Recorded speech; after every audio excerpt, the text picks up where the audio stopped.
দেশের ইতিহাসে বিরল এক সিদ্ধান্ত। ২০২৬ সালের ঈদ উল ফিতরে টানা ৭ দিনের লম্বা ছুটিতে যাচ্ছে বাংলাদেশ। কিন্তু এই বিশাল ছুটির আড়ালে কি শুধুই উৎসব, নাকি আছে বড় কোনো সরকারি কৌশল?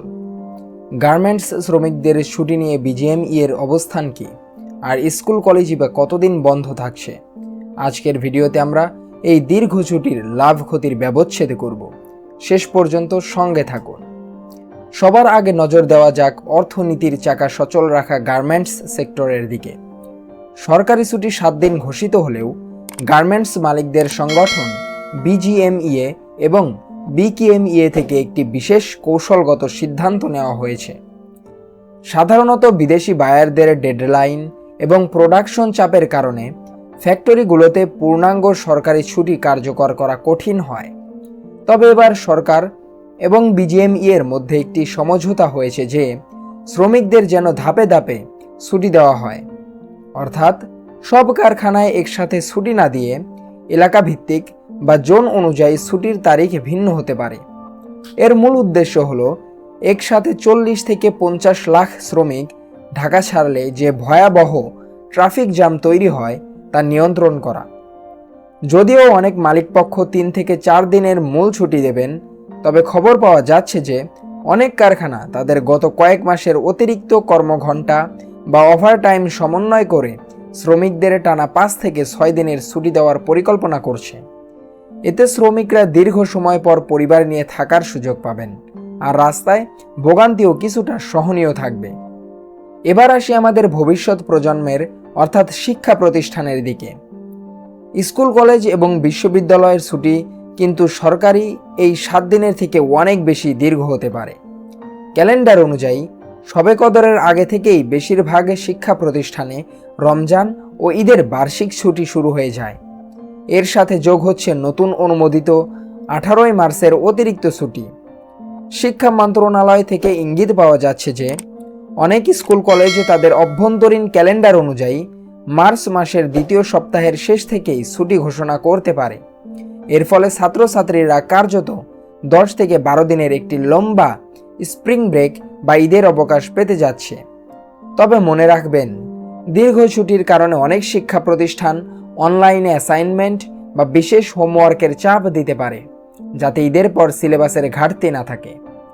অনেকেই প্রশ্ন করছেন, এর আগে কি কোনো সরকার এত লম্বা ছুটি দিয়েছে? উত্তর হলো না, সচরাচর এমনটি দেখা যায় না। অতীতে সাধারণত ৩ বা বড়জোর ৪ দিনের ছুটি দেখা যেত। মাঝে মাঝে নির্বাহী আদেশে ১ দিন বাড়ানো হতো। কিন্তু এবার যেভাবে মাঝখানের গ্যাপ ১৮ই মার্চ পূরণ করে টানা ৭ দিন করা হলো, তা প্রশাসনিক ইতিহাসে বেশ তাৎপর্যপূর্ণ। অনেকে বলছেন, বর্তমান সরকার জনতুষ্টির নীতি গ্রহণ করে সাধারণ মানুষের মনে জায়গা করে নিতেই এই বড় সিদ্ধান্তটি নিয়েছে। এখন প্রশ্ন হলো, কেন এতদিন বন্ধ? এর পেছনে সরকার ও জনগণের উভয়েরই কিছু লাভ ও ক্ষতি আছে। সরকারের লাভের মধ্যে পড়ে ঈদ যাত্রায় প্রতি বছর যে যানজট আর মৃত্যুর মিছিল দেখা যায়। ছুটি লম্বা হওয়ায় মানুষ ধাপে ধাপে ঢাকা ছাড়বে, ফলে চাপ কমবে, বিদ্যুৎ সাশ্রয় হবে। টানা ৭ দিন অফিস আদালত বন্ধ থাকলে জাতীয় গ্রিডে বিদ্যুতের বিশাল সাশ্রয় হবে। আর জনগণের লাভের মধ্যে রয়েছে সাধারণ মানুষ পরিবার নিয়ে অনেকটা সময় কাটাতে পারবে। বিশেষ করে যারা দূর দূরান্তে থাকেন, তাদের জন্য ৩ দিনের ছুটিতে যাতায়াতেই ২ দিন চলে যেত, এবার তারা নিরিবিলি সময় পাবেন।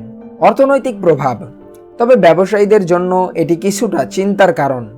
ব্যাংক এবং এলসি স্টেশনগুলো দীর্ঘ সময় বন্ধ থাকলে আমদানি রপ্তানি বাণিজ্যে কিছুটা স্থবিরতা আসতে পারে।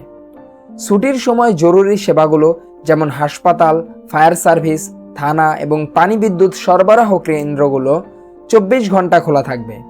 তবে ব্যাংক, বিমা এবং শেয়ার বাজার পুরোপুরি বন্ধ থাকবে।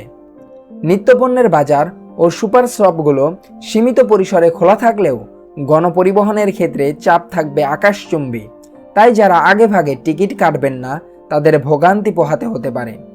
পরিশেষে বলা যায়, এই ছুটি একই সাথে সরকারের ইচ্ছা এবং জনগণের দীর্ঘদিনের প্রত্যাশার প্রতিফলন। মানুষ চায় স্বস্তিতে বাড়ি ফিরতে, আর সরকার চায় বড় কোনো দুর্ঘটনা বা বিশৃঙ্খলা ছাড়াই ঈদ পার করতে।